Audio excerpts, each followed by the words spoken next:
Francesca is a 15-year-old female, and she is a person who stutters. Her mother noted that she consistently started stuttering at the age of 7. She also stated that it could have developed earlier, but went unnoticed because around the age of 7 years, 6 months, they moved from Italy to Australia, and she was acquiring a second language. Francesca previously went through the LIDCOM program and progressed through the criterion-based stage 2. Against the advice of the clinician, treatment stopped around after 7 months because Francesca's parents were happy with how she had progressed. Francesca maintained stutter-free speech for 3 years post-treatment. Gradually, however, she relapsed by the time she was 15.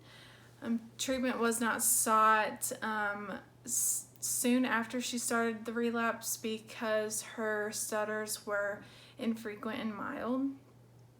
Francesca's stuttering progressively worsened after 5 months, and that is when they sought the treatment. All right, welcome everyone. As you know, we are here for Francesca's annual IEP meeting. So let's start with some introductions. My name is Lauren. I'm the principal, and I'm here as a representative for the local school district. Hi, my name is Hannah, and I'll be the note taker for today. And hi, I'm Bailey. I'm Francesca's teacher. I teach reading and math. Hi everyone, my name is Sabrina and I'm Francesca's speech language pathologist. I'm Rebecca Smith and I'm Fran's mom. I'm Francesca. Great. All right, I think we are ready to start. So everyone should have a copy of the IEP draft in front of them. And we're going to start with the overview of the parental rights. So this is a lot to look through, so I'm going to give you an overview of what your rights are as a parent. So this states that you have the right to request a meeting for your child at any time. Your consent is required to evaluate or give any services to your daughter. You have the right to participate in developing the IEP for your child. And then there's a bunch of other rights that you have as well that are all listed in there. So I know this isn't your first meeting, so do you have any questions about your rights? Not now, man. Okay. All right, well, I'm going to hand this over to our case manager, Sabrina. All right, let's talk about Francesca's student profile. Francesca is eligible for services, specifically in the category of fluency. In looking at Francesca's strengths, we have made some notes that she gets along well with her peers, she draws well, and is a strong student. Mom, is there anything you would like to add? Yes, I would. Fran is a great kid. She's creative and she's a joy to be around. Francesca, we're so glad you're here with us today. After all, we are here for you. How do you think school is going? It's going okay. What's your favorite part of the day? Math, but because I don't have to talk. Is there something that's hard for you? Talking in front of people. We're going to help you with that. Is there anything else you'd like us to know? No. Well, thank you for your input. We're going to do all we can do to help you be successful. Mom, what's your vision for Francesca's future? Well, we'd like her to be comfortable in her own skin and reach, her full potential by gaining confidence. She has a lot of meaningful things to say, and I want her to be able to say them all. Are there any concerns you have about Francesca's education? Well, Fran gets very frustrated in school. She occasionally comes home crying and shuts down. I know previously Fran progressed through stage 2 of the LITCOM program and was stutter-free for a while, but recently she's gradually regressed up until now. And I guess my only question would be, what would be the difference with this new course of treatment? Okay. Did you get that down? Yes, I did. Okay. Well, thank you for sharing your concerns. We're going to keep them in mind as we go through the rest of the IEP. And let's turn to the next page to discuss the goals. And before we get talking about about all of our concerns, I want to make sure that some information is correct on the IEP itself. So, is your current address still the same? Yes. Okay, and any other medical updates that need to be added? No, it all looks correct. Okay, great. Bailey? So, as you know, Francesca's in my class for reading and math. And as you stated, she does get very frustrated. And I can kind of see that sometimes in class, especially in reading. She tends to not want to participate in class, like raising her hand or reading aloud, which can be understandable. However, that does kind of affect negatively on her grade and things like that, because that is part of the state standards that she does have to read out loud and participate in presentations. So if you look right here, here's some work from her reading. This was a reading passage, and she had to answer the questions. And on activities like this, she does great. As you can see, she made a 100. But it tends to be whenever it is that speaking in front of her peers.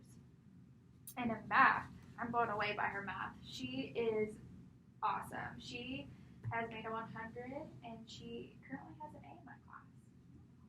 So, and here is our last thing. This is the report card over this past semester.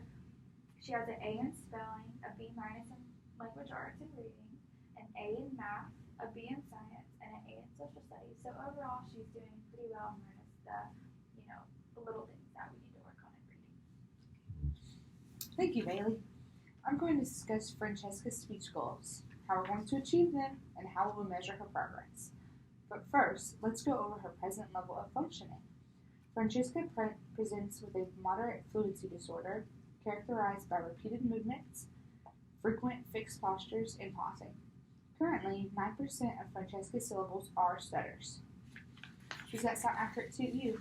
Yes. So now I'm going to go over some speech goals that we have for her.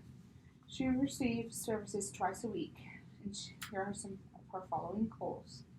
Long-term goal 1, Francesca will modify the moment of stuttering to achieve a more comfortable, forward-flowing movement of speech.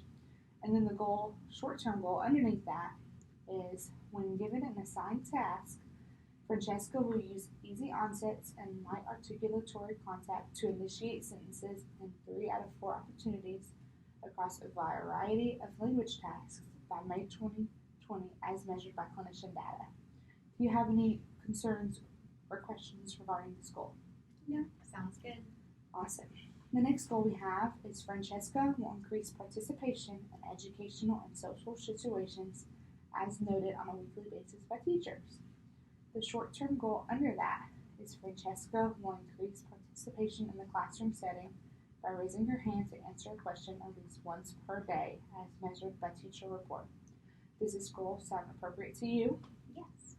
Awesome. So recently you said that you wanted to touch on the question before about the Lipkin program. So this therapy that we're going to do will build her confidence and increase participation. We want her to be able to be confident in her own skin and when she talks. So currently we're not trying to terminate the stutter exactly, but we're just trying to build her confidence and teach her how to speak more smoothly, but not necessarily terminate the whole stutter as a whole. This therapy that we're doing focuses on secondary behaviors, such as the physical tensions and the movements and the pausing. Do you have any questions regarding that? No, that makes a lot more sense. So it's wonderful. Awesome. Bailey, can you go over some accommodations that you'll implement in your classroom? Yeah, of course. So in my classroom for Francesca, in the area of reading, I plan on giving her additional time to complete tasks and additional time when talking. Math, she will have those same accommodations if needed, but I tend to see it more in the area of reading, but it will be there if she needs it. As well as I want to educate her peers about what it's like to be a person who stutters and some of the things to say and not to say when interacting with Francesca. So we have these goals. I will collect data on these goals every session to measure her progress over the 2019-2020 school year. We believe that the Francesca's fluency does impact her educational performance in the academic area of reading, and therefore having speech therapy would positively impact this area of need. This is why we're here today. Do you have any other questions or concerns before we go over the services page? Sounds great. Alright, so if we go to the services page, this page details how frequently Francesca will get services. So, she will receive speech therapy services twice a week for 30 minutes each session, either in the classroom or in the therapy setting. The pull out and the push-in model will be used. First, I will take Francesca out of the classroom for 30 minutes once a week for group therapy to work on various speech goals throughout the school. Sometimes we might go into the gym to play with her peers, or we might just stay in our therapy classroom.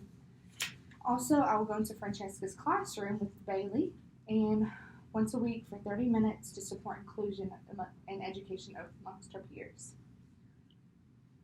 All right, so today we went over Francesca's IEP. We went over her goals that we want to implement for her, as well as the different accommodations she may need, as well as some concerns and questions that you had. So does that sound like an accurate representation of our meeting today? All right, great. All right. So if everyone is in agreement, we can end the meeting by signing this paper. I'll go around. I'll start with the first signature. Please check the box if you're in agreement with what we discussed today. So thanks for being here, and we look forward to continue working with Francesca. Thank all of you.